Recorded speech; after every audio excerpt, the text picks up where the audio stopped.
মা বোনটা তো ফের বেশি, ওটাকে বলা হয় বন্ধন লোন নাকি? বন্ধন লোন নয়, ওটা বউ বন্ধক লোন, মানে বউকে বন্ধক দেওয়া। ওই লোনটা ছেলেদেরকে দিবে না, ওটা মেয়ে লাগবে, স্ত্রী লাগবে। মানে তোমার বিবিকে বন্ধক দিয়ে দাও ওই অফিসারের কাছে, এটা হচ্ছে বউ বন্ধক লোন। তো এটা দিয়ে মা বোনরা সব, এর আবার গ্রুপ আছে, গ্রুপ মানে যে ভালো বেটি ছেলে ওকে লিডার বানায়। আপনাদের দিকে আছে গ্রুপ লিডার বানায়, বলছে এ তুই ধরবি আর তোরা গ্রুপ তৈরি করবি। তো এরকম গ্রুপ তৈরি করে ওকে মহিলাদের মধ্যে। তো কেমন করে ফের লোট গালাকে সেটিং করে কেমন করে জানেন? তো একজনে ধরেন একটা খালা বেড়ি বাঁধতে বসেছে, বেড়ি বাঁধছে ও, এবার বেড়ি বাঁধতে বাঁধতে বাঁধতে বাঁধতে মাথায় কাপড় নেই, মাথায় কাপড় দিয়ে আছে। এবার মাথায় কাপড় যখন দিয়ে আছে তো কানটা, মানে ওর কাপড় খানটা কানটা বেহিরা আছে, হ্যাঁ। তো এবার ওই খালা যে এজেন্ট বানালছে অফিসার, উজিয়া কইছে হাগে বুবু তোর কানে কেন খিল ভরা আছে গা? খালি এইখানে বুঝি খিল, তোর এখানে দেখছি খিল, তো তোর একটা শোনার নেই? তো বলছে আমার স্বামী অচল, তার স্বামী কোন দেশ থেকে পেঁপে দেবে, ওই জন্য আমি নাকের ফুটা খান যেটা না বুঝে ওই লেগে আমি নিমের ডাল খান ভরে আছি।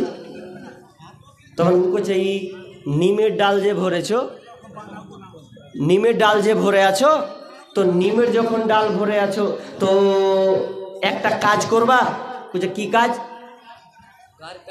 সপ্তাহ সপ্তাহ 200 টাকা দিতে পারবা? বলছে কোন ব্যাপার নাই, সপ্তাহ সপ্তাহ 200 টাকা দিতে পারবো না মানে? বেরি বানছি, ডিমে মুরগিতে ডিম পারছে, ওগুলো দিলে পাঠাতে পারবো। তো 5000 টাকা দিব, তোমাকে সপ্তাহ সপ্তাহ 200 টাকা করে কাটাতে হবে। এ রাজি হয়ে গেল। বলছে কি কি আনতে হবে? আধার কার্ড, ভোটার কার্ড দুটা নিয়ে চলে যাও।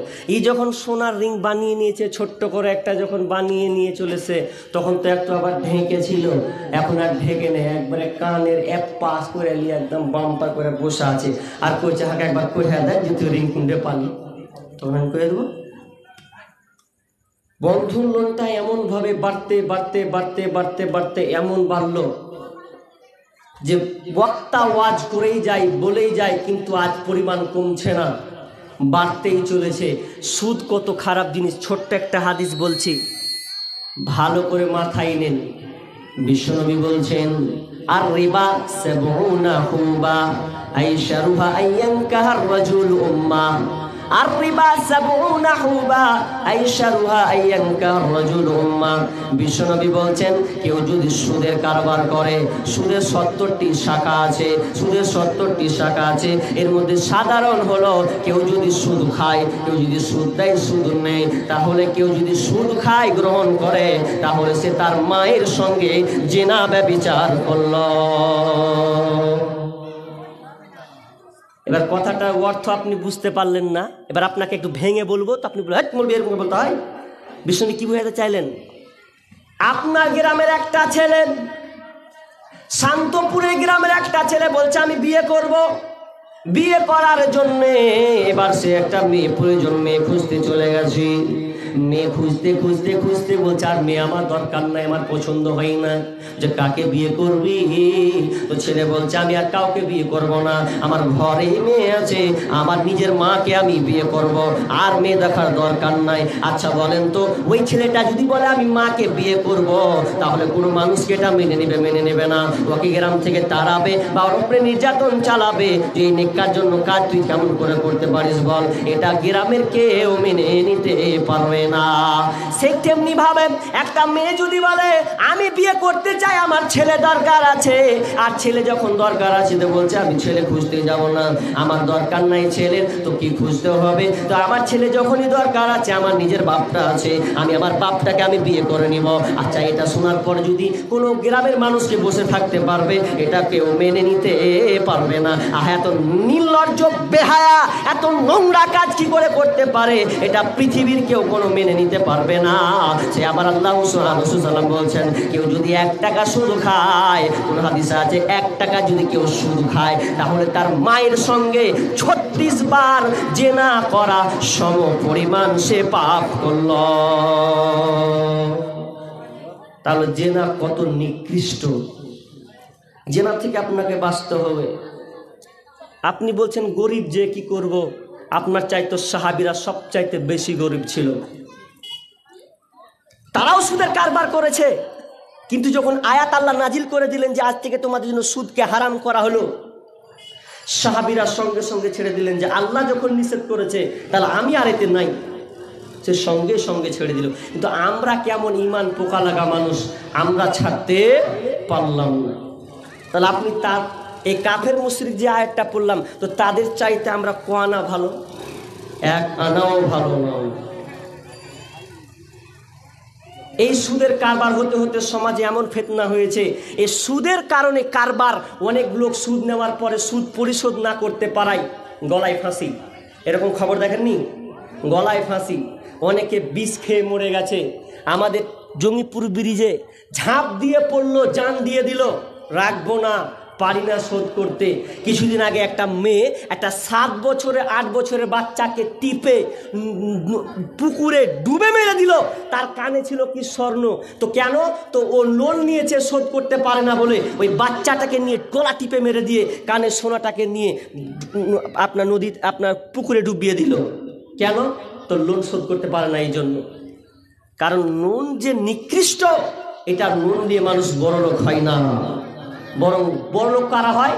যারা লোন দেয়, পয়সাওয়ালা, ওরাই বড়লোক হয়। কিন্তু যারা গরিব নেই, গরিবরা যারা নেই, এরা বড়লোক হয় না, বরং ক্ষতিগ্রস্তের মধ্যে চলে যায়।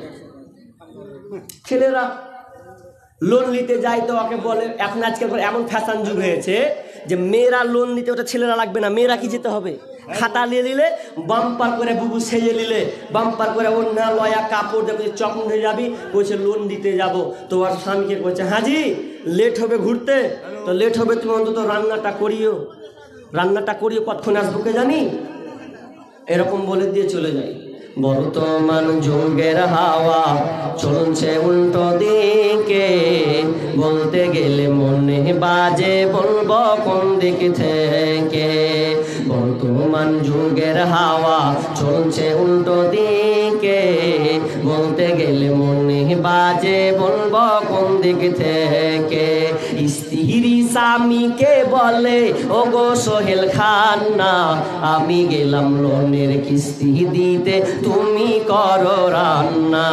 স্ত্রী স্বামীকে বলে, ও গো সোহেল খান না, আমি গেলাম লোনের কিস্তি দিতে, তুমি করো রান্না। কিস্তি থেকে এসে যেন না থাকি ভোকে, বর্তমান যুগের হাওয়া চলছে উল্টো দিকে, বলতে গেলে মনে বাজে, বলবো কোন দিক থেকে।